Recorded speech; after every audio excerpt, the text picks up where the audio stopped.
Okay, so a lot of people, one of the big questions is what is Scrum? And I want to bring you over to this slide here where you see a rugby scrum. And that's where Scrum comes from. A lot of people write Scrum using capital letters as though it's an acronym. But Scrum is not an acronym.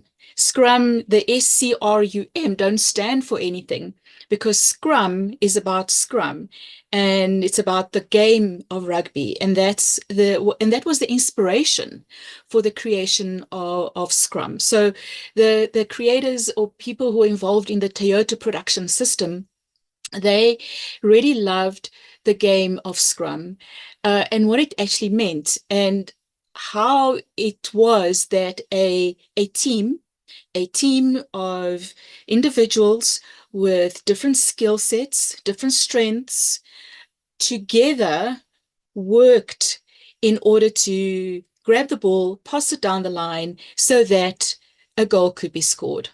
And the elements of that are what made the creators of Scrum really like it. So first of all, it's a team. It's a team of people. And the team is not just the people on the field. It's not just the players on the field. The team includes the coach. It includes the manager.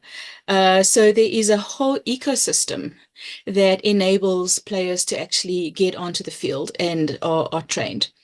Then the people who are actually on the field are the people who are doing the work as such of scoring that goal or working towards scoring that goal. So they work together. And it's not about one star person. Yes, the one person scores the goal and that goal goes against their name. But at the end of the day, without the rest of the team doing what they did to assist, that person would never have scored the goal. So it's about together we are going to win. Together we are going to score the goal. And when the team is on the field, the manager or the coach will be on the sidelines and they'll be shouting and they'll be giving some kind of coaching. And the team may listen to it or they may not listen to it, depending on how things are happening on the field. That coach is like the scrum master. It's the coach of the team, the coach that helps the team become more effective. And that really was the beauty of, or is the beauty of rugby and the analogy of rugby for Scrum. Um, just a little bit of boring history, but it may be important for some of you. So we've got here the roots of Scrum. And back in 1950, the Taiichi Ono, he created the Toyota production system. And the pillars of the Toyota production system are respect and continuous improvement. And respect is one of the values of Scrum. Because without respect, the players on the field, the members of the team, would never be able to collaborate and work together to collaboratively score a goal. And continuous improvement is inbuilt into Scrum. It's inbuilt into the game of rugby, but it's inbuilt into the framework of Scrum because it is all about becoming better. So we are not talking about becoming perfect. It's not a perfection game. It's a game of improvement. And the element, the concept of continuous improvement is built into the Scrum framework. Then in around about 1986, Takeuchi and Anonaka, who also were involved with the Toyota production system, they actually published an article in the Harvard Business Review called the New Product Development Game, where they talk about the value of having projects and teams that are small. And the teams are cross-functional. And where you have small teams working on projects, those teams produce the best results. Then around about 1993, Scrum was introduced. And only in 1995 was the first paper on Scrum published. So going back to the Scrum Guide. And then in round about 2001, the Agile Manifesto was created. So I know the term agile, agility, agile manifesto is a term that is widely used, and it's very interesting to note that Scrum predates agile, and that's quite significant because the agile manifesto used what all the things that were introduced with regards to Scrum. They used that as part of the inspiration to create that agile manifesto. So those are the roots of Scrum. And I'm just want to check if there are no questions so far. Okay. So let me tell you about the Scrum in a nutshell. Now you may have seen this framework drawn in many different ways. It doesn't matter how you draw the Scrum framework. Every single trainer that teaches Scrum will draw the diagram in a different way. Um, it's really not important how it's drawn. It's really about the elements of Scrum. And the elements of Scrum, also the rules of Scrum, have to be in place for Scrum to be most effective. And just going back to the rugby metaphor or the analogy of rugby, rugby has got certain rules, which is how rugby is played. Soccer, on the other hand, has got different other rules of how soccer is played. Basketball and netball, all, and I'm just using ball games as an example, they all have different rules, and of course they've got different fields of play, which those rules is what determines the game that's being played, right? So if you are playing rugby, you playing rugby with the rules of rugby, not introducing rules of netball, for example. And Scrum has got certain rules. And the rules of Scrum is what you see in this diagram. And I'll cover each one of them quite briefly. But first, I want to mention that Scrum is a framework. It's not a methodology. And this is the beauty of Scrum. It's a framework, not a methodology, because a framework has rules. It's got guardrails. It's got certain constraints. But a framework does not prescribe how the team does their work. So in rugby, yes, there's the rules of rugby, but nobody is telling the team on the field how to play the game. They are deciding that within these rules, this is how we are going to play the game. This is how we're going to run this play, and so on. A methodology, on the other hand, actually prescribes how a team does their work. And that's not what Scrum does. Scrum is a very simple and lightweight framework with a very few number of rules. And within those rules, which creates the framework, the team then decides how they are going to do their work. Scrum is also an empirical process. And going back to one of two of the elements of the Toyota production system, which is continuous improvement and respect. You cannot work in an empirical way without having those two things. And you might be wondering, okay, so what is an empirical process? I'll give you some examples of what an empirical process is. So take the weather, for example. There's different ways of weather being reported. Now, contrary to popular belief, weather is not predicted. You don't predict the weather. Weather is forecast. Because what might be the weather report for the next week, it's going to change day by day. So weather forecasters, they look at their data that they have at their disposal now, and they make a forecast of the weather for the next week. So we think tomorrow it's going to be a minimum of 10, a maximum of 20. On Saturday, it's going to be windy. However, when you get to Saturday, it may not be windy because the weather is constantly changing. That's why you can only forecast weather. You can't predict the weather. That's an empirical process. Weather forecasters, they use an empirical process. Yes, they make a forecast based on what they see now, today, and tomorrow they are seeing what new data, what new information they have, and they are actually updating their forecast based on that. Another very simple example of an empirical process is Google Maps, for example, or Waze. So first of all, those of you who commute will know that when you leave home to go to work, for example, those of you who are back at the office, you have a certain route in your mind. You're going from home to work, and this is a route you are going to take. Now, if you're like me, you might decide to check X, and you might decide to check Google Maps to see where all the blockages are.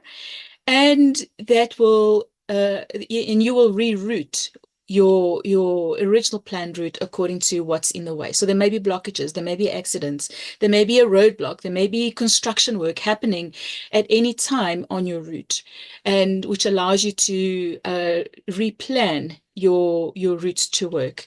If you're using a navigator like Google Maps or Waze, they are utilizing an empirical process to constantly update the forecasted route for you based on new information that people are inputting into the app based on blockages. And often you will get a recalculation of your route or a rerouting of your route, which you can accept or decline. That's another example of an empirical process. You have a certain plan, you have a forecast, this is how I'm going to do something, and you are going to remain open to change. And that is what an empirical process is. And Scrum is an empirical process. And Scrum allows you to actually reroute your work based on any kind of blockers you may have in your way. And as long as you are still going to reach that goal, that's important. So you have a goal, the goal is to get to work. Doesn't matter how you get to work, as long as you get to work. And quite often you have to get to work by a certain day, by a certain time. So it's not about how you get to work by a certain time. That is your goal. You need to get to work by a certain time. How you get there, that is changeable. And then finally, it's about iterative and incremental. And this is the creation of solutions that are not planned upfront in one go. For example, if you have to implement, I'll use an example of an internet banking system. If you have 6 months to implement an internet banking system, you got two ways of doing it. You can week one, you can plan out that whole project, and then you are going to execute on that plan until you hopefully reach your goal by the end of month 6. The reality of the situation is that very few projects actually run that smoothly. There will be many roadblocks in the way. There'll be many blockers in the way, which means that a 6-month project becomes a 9-month project, a 12-month project, and so on. And I speak from experience as a previous project and program manager. Now, the iterative and incremental approach it's about planning. So it's about looking at planning as a verb, as an action, something that you do on a daily basis, on a weekly basis, on a bi-weekly basis, versus only once at the beginning, right? It allows you to update your plan every single day, as long as you are still en route towards meeting that goal. So that is the iterative and incremental approach. So you are iterating and going through the elements of putting the blocks of that solution together, putting the blocks of that internet banking system together, so that when you reach the end of the project, you will have created an internet banking system because you are getting feedback and getting closer to your customers, knowing what they are thinking, so that you're able to reach your goal of the internet banking system within 6 months, for example. Now, there are a few things which enable that. The first thing is the product goal. So this is the product goal. And I'm speaking to you in Scrum language, okay? I know that quite often you do not have a product goal, but you might have a project goal. So you have a goal. We need to do an internet banking system. And quite often, ideally, people using Scrum, ideally, we don't want to be given deadlines, but the reality of the situation is that you are given deadlines. So how are we going to reach this goal within the time allocated to us? Now, Scrum is goal focused. There are two goals. The first is the product goal, which is the major goal. We need over the next period of time, we need to achieve this goal. And there's many, many ways of achieving that goal. That goal is broken down into its component elements in what we call a product backlog, which is really the scope, which is the scope as we know it, based on our understanding of the goal at this particular point in time.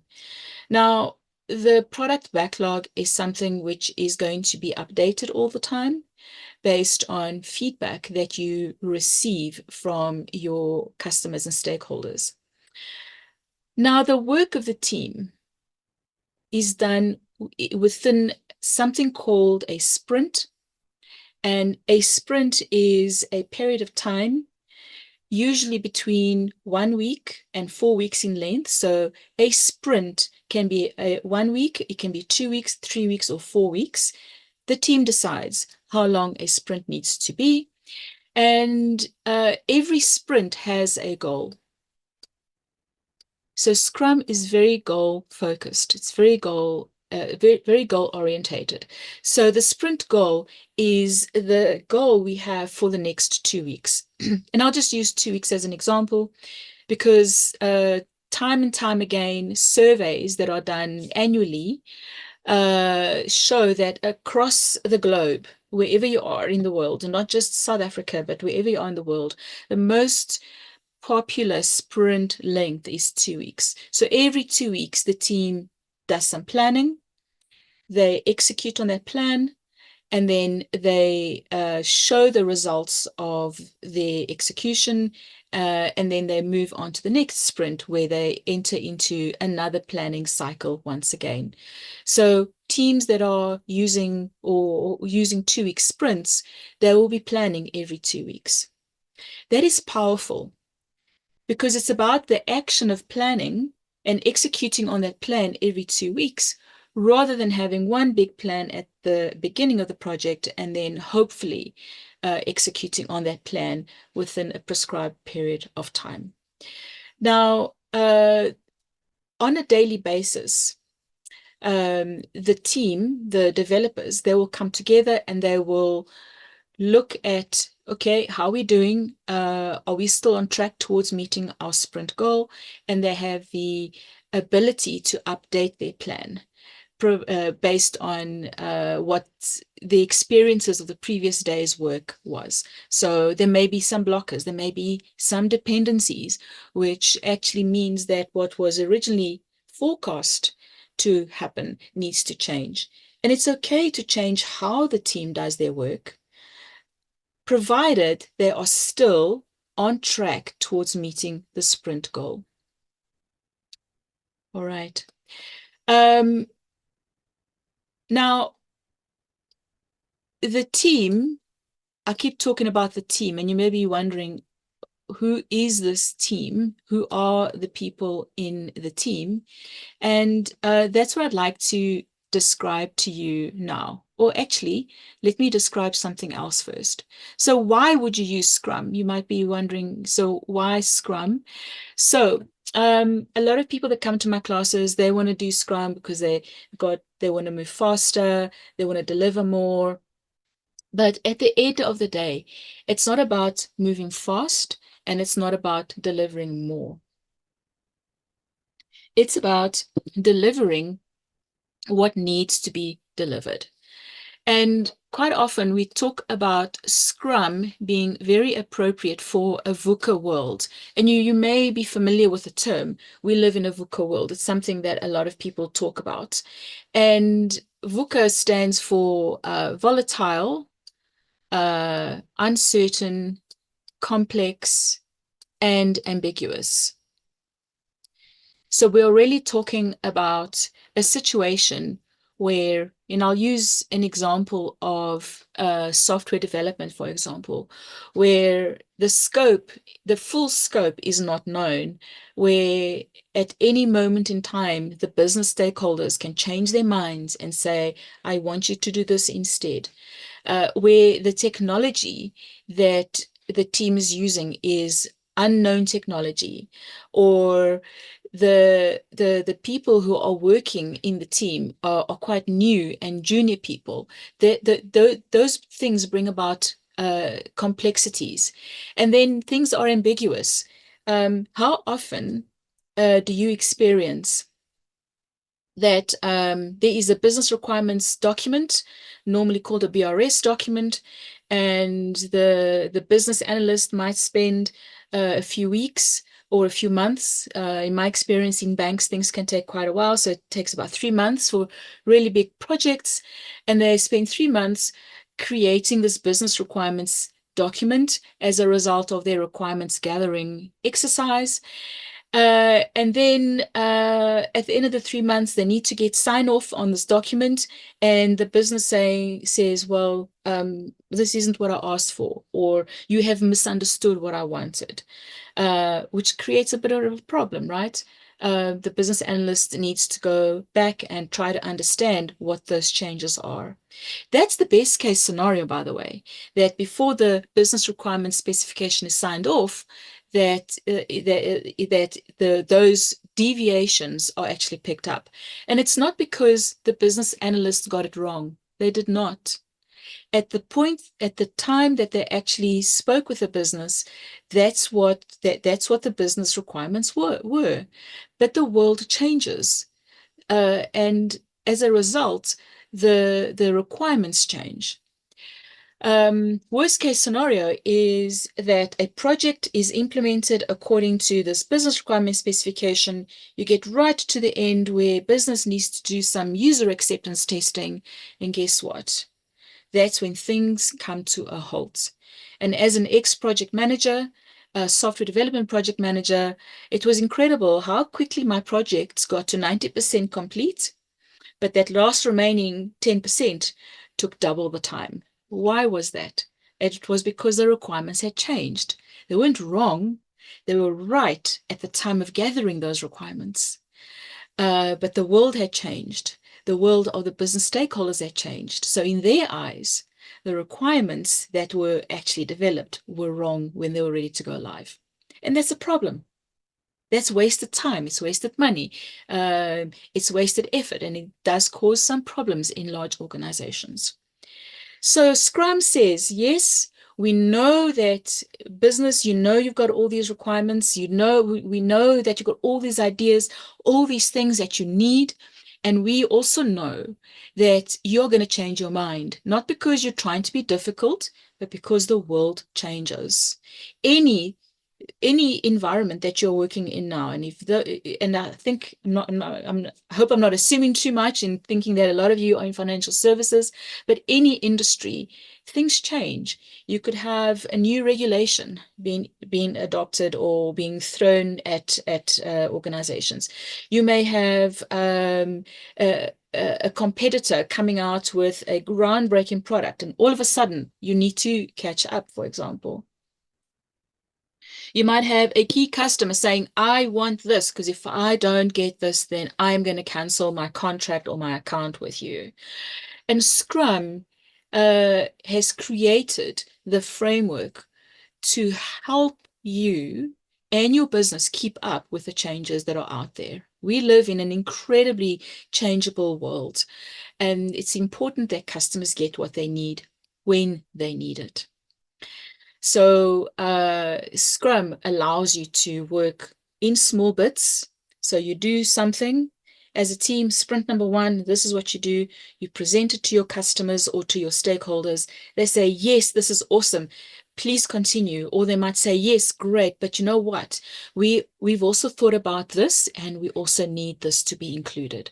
It provides the structures to take into account those changes.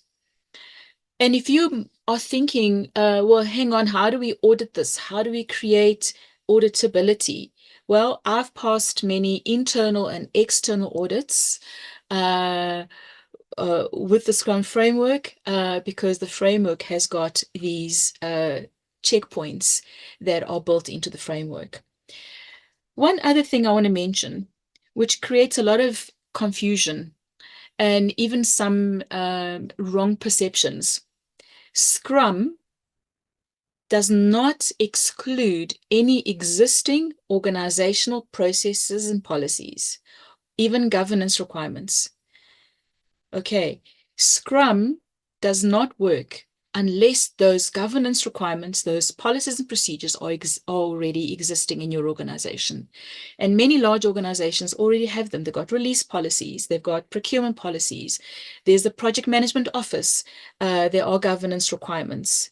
And Scrum allows that because, as I mentioned before, there are the rules of Scrum, and then within the rules of Scrum, the team can comply to any additional rules and regulations and governance requirements. So before going live with something, of course, it needs to go through a release process, or it needs to have a whole lot of sign-offs. Internal audit needs to look at what's going on and, are we still compliant to certain regulations? And Scrum makes provision for that in using different mechanisms. So that is why you'd want to use Scrum when things are changing, when your business says, we've changed our minds, or if you yourselves are business here, it allows you to keep up with what's most pressing in your world. All right, just gonna double check. There's no questions at this point. All right, great. Okay, so I want to talk a little bit about who is in the Scrum team. Now the Scrum team it's a cross-functional team. So we talk about the members of the Scrum team being cross-functional. Now, every single one of us, we all have an area of expertise. We are experts at something we've studied for, something that we are trying to master. Business analysts, they master business analysis. Maybe they master business analysis in a particular domain, like card or insurance or short-term policies, for example. So that's the area of expertise. So we all have an area of expertise. And we all have a whole bunch of other skills. For example, a business analyst, yes, they specialize in financial services, but they can also have skills of testing, writing, stakeholder management, for example, facilitation. So every single member of the Scrum team brings their expertise, and they bring all their other skills into the team. And that's what a cross-functional team is. It's a team that has a full rounded number of people who are rounded in their skill set and who are able to do what needs to be done in order to reach that goal. Then the team is self-managed. And self-managed does not mean that the team can go off and do what they want. That is not what self-managed is. There are various things that help a team manage themselves. The first thing is the product goal. A team comes together and this is the goal that they need to reach. This is the goal that we need to meet.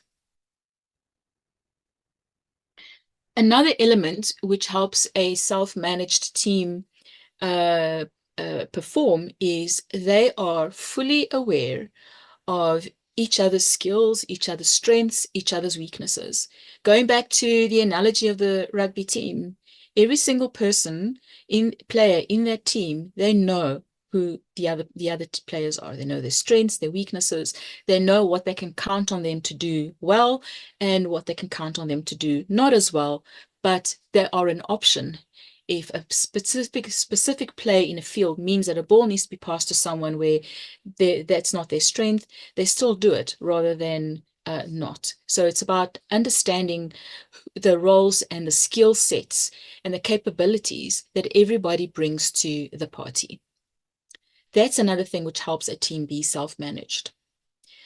Another thing which helps a team be self-managed is an understanding of the organizational policies. Every organization has got policies, procedures, organizational processes. It's knowing what they are and knowing which are the ones that they need to comply with because it's completely outside of their control, and those ones which they can push the boundaries a little bit, right? It's very important that a team knows the environment in which they work.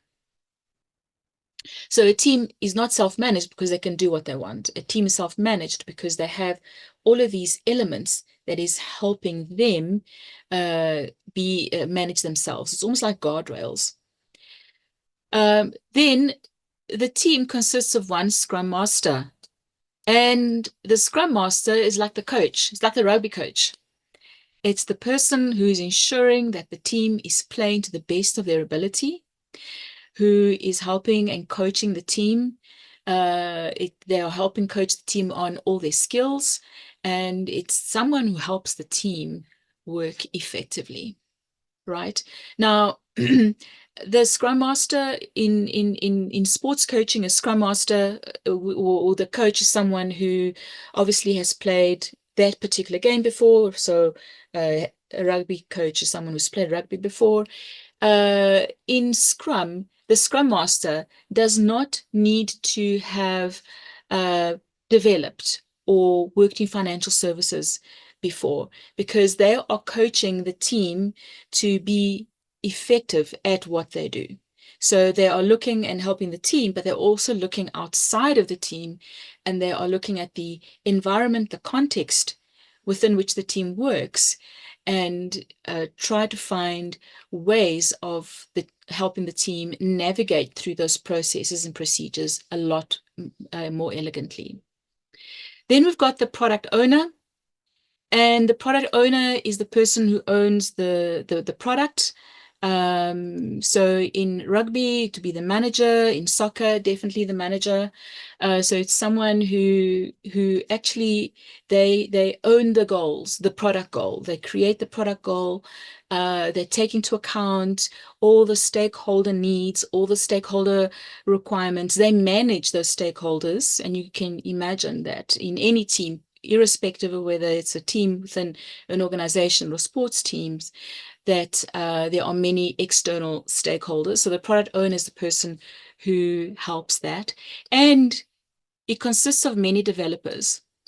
And this here is a term, the term developers, which creates many or much confusion. And the spirit of the term developers is not software developers. The spirit of the term developers is about product developers. It's about the people who are doing the work, who are creating the product, who are working together to reach that goal. And Scrum may have been born out of software development. That's where it originated. But in the last 10 years or so, Scrum has been used outside of software development. Now, I'll give you some examples of where I've helped Scrum teams adopt Scrum. So, advertising. I have helped the creative teams of an advertising agency up here in Joburg use Scrum for the creative process. They're not software developers, they are the creatives. So the developers in this example are the account managers, the creative directors, and all the different creatives. They are the developers.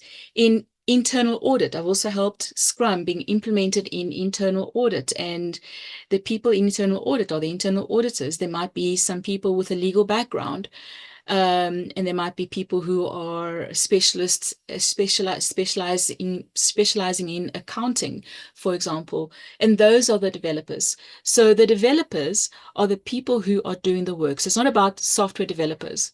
In software development, of course, the developers include the business analysts and the coders and the testers and anybody else that's required, like the UX, UI people, like the software architects, for example. Um, but this is just in terms of software development, because another environment in which I have helped Scrum be adopted was human resources. HR team, they said to me, Regina, we are human resources. We are helping our Scrum teams with we are their partners. We are helping them with their recruitment. We're helping them with their KPIs and all of their human resources issues. But in order for us to support our Scrum teams, we need to use Scrum ourselves. We need to also adopt Scrum. So yes, we can understand the world of the people we are supporting, but I think that we can use Scrum to better effect.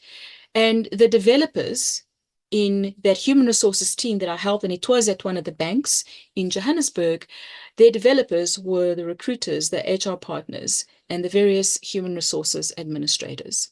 So I hope you understand that when I talk about developers, I'm talking about the people who are actually doing the work. Okay, I think we have a question. Let me just check. What is the role of the project manager? Is the PM a part of the Scrum team? That is a great question, Clinton. Okay, so also this is a question that is very often asked.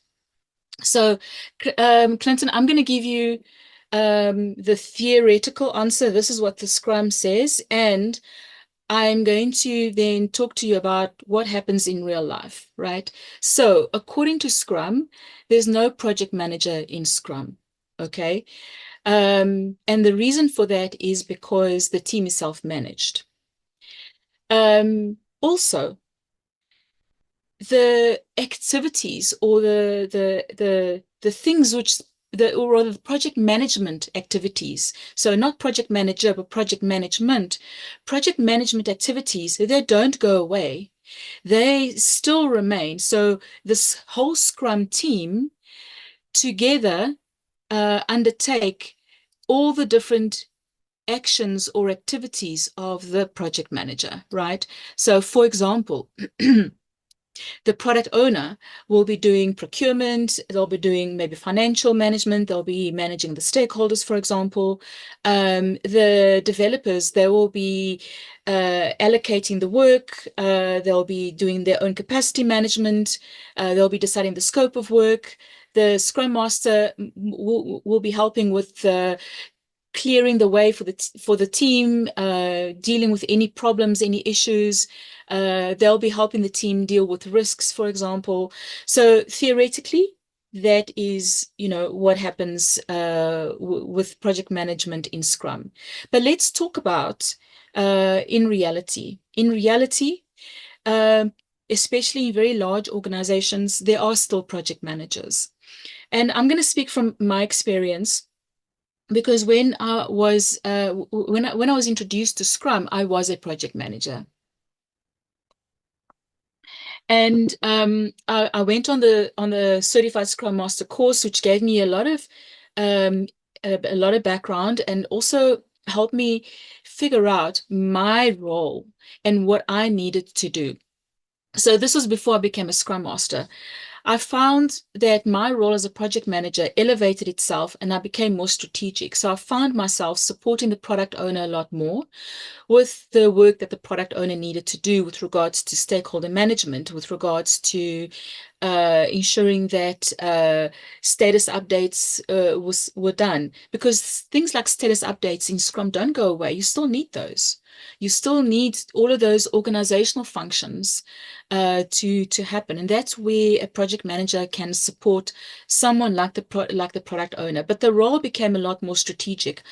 It was less about me telling the team what to do and micromanaging them and became more about, guys, this is the goal. How can I help you achieve the goal? So I found myself dealing a lot more with the excos and the mancos and the strategic aspects of the project. Um, Now, then I became a Scrum Master. And then as an agile coach, this is how I've seen the role of the project manager. The project manager becomes a stakeholder to the Scrum team. That person becomes someone who is not managing one project. Project managers, we manage more than one project at a time. So we are ensuring that the product owner has a roadmap, and the project manager, you still have your project roadmap. The product owner is going to have their own product roadmap, which is very much outcomes based. And it's about liaising with the product owner and ensuring that there is consistency between your project roadmap and the product owner's product roadmap as well. And supporting the team where there are multiple dependencies, where there are, and the dependencies exist across the organization, for example. Um, the project manager is there to help support the Scrum Master remove those dependencies. Um, in organizations that have a lot of different areas, for example, let's say I'm using internet banking system as an example because it's the simplest to conceptualize, because I know internet banking systems is not cutting edge anymore. It's like old technology. But if you take say one of the bank's its internet banking systems, and what I as a customer can do on an internet banking system, yes, I can do my banking, I can do transfers, I can set up beneficiaries, I can buy electricity, I can buy data, I can send money through PayShap to another person, I can open an account, I can, open a savings account, I can see what other products there are, I can create an investment account. In order to make those things a reality, there are many business areas in the bank, and I'm using the bank as an example, that need to actually collaborate to get that done. And that's where the project manager adds a lot of value. And that's what I mean. The role of the project manager elevates into becoming more strategic, more working across the bank to support the teams, because a project manager will be collaborating, will have many different Scrum teams who is helping them achieve the project. They'll be helping those teams collaborate and helping bring all of those different elements together in order for the project goal to be achieved. So project managers, you will be working on many projects, normally, 2, 3 projects, which means that you'll be working with multiple Scrum teams, multiple products. So you will need to elevate yourself and be a little bit more strategic with regards to your work. Oh, excellent. I'm glad. Thank you, Clinton. I do have a lot of project managers that come on my course, and we try to make things practical. And for me, that's critical. I'm the type of trainer that will make things real, that will help you make things practical. Yes, this is the theory. You have to know the theory to pass your test. But and these are the rules of Scrum, and this is reality. And how does reality factor in to this lightweight framework? Um, I know that I'm almost running out of my time, and I just wanted to show you the classroom. So um, When I'm in Cape Town, I train at the Old Mutual House in Bishop's Court, and it's a beautiful venue. When I'm in Johannesburg, I train in Melrose Lodge with beautiful gardens. But it's very important that my classroom is interactive. And there's a lot of posters, there's a lot of color, there's a lot of activity. And there's also, yes, there's a workbook, which is your takeaway, but it's about play. It's about exercises and simulations. So, how does a theory become a reality? How do you experience a theory and then see the opportunities to making it a reality? And that is through games, it's through play. And of course, we always try and bring things together afterwards. So, this just gives you a little bit of insight into my classrooms and how I co-create the learning environment with the people who come in my classrooms.